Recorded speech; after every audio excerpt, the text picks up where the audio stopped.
In this video, we will discuss Design UI for a mobile Universal Windows line of business application based on a UI pattern. Now, there are a number of user interface patterns for Windows applications. The active canvas pattern, for example, involves a content area of the application with the corresponding command area. When commands are executed, this changes the content area appropriately. This could be good for, say, a mapping application. The map is the content with the command area controlling what or how the map is displayed. The master detail pattern involves a list of items, and when one is selected, some additional detail is displayed as well. This can work well for an address book or a contact list, for example. The master list is of people's names, hypothetically, and when selected, the detail provides address, phone number, and email detail, if you can imagine that. The navigation pane pattern involves popping up a menu with potentially a large number of options to select. When not in use, the nav pane is normally hidden, which results in better screen use, particularly for devices with a limited screen size and resolution. This is usually used when there are a number of large navigational possibilities. An example might be an application that helps categorize YouTube videos with many options for each category. And the tabs and pivot pattern involves a number of content area, each with their own header. Though similar to the master detail pattern, rather than a list of items, the headers usually categorize their content. Thus, each content area may contain information on multiple items. There is a greater degree of flexibility between the relationship from the header and content than there is between master and detail.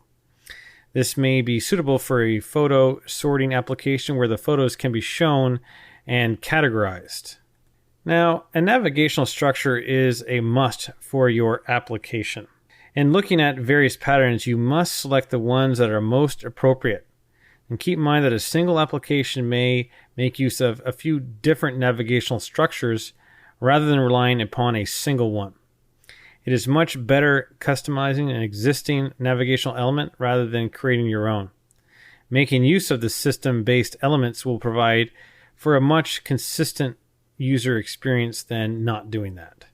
Now, including a command interface, think about the various interactions a user will want to have with the application.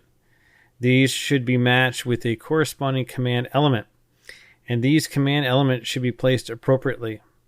Most commands will be on the bar.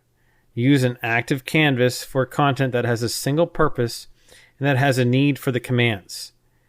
A context menu for clipboard actions and similar commands is a best practice for interacting with unselectable content. Now, for anything else that can't be easily undone, there should be a confirmation dialog box. Even better, have an easy way to undo any action if possible. Now, there are a few basic purposes for application scenarios, and your application should be designed correctly for that scenario. The consumption scenario is around delivering desired content. The creation scenario is around generating new content and potentially moving it elsewhere, such as sharing it. The interactive scenario will allow some back and forth between the application and user for some purpose, maybe such as a calculator application or something along those lines.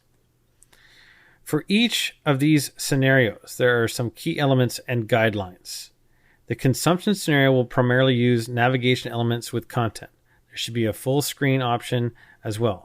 The creation scenario will focus on command elements and content, and there should be minimal navigation through, though having a command history and undo is essential. And finally, the interactive scenario will have balance of content, navigation, and command elements. So this has been a discussion on designing a universal Windows app and some things to consider.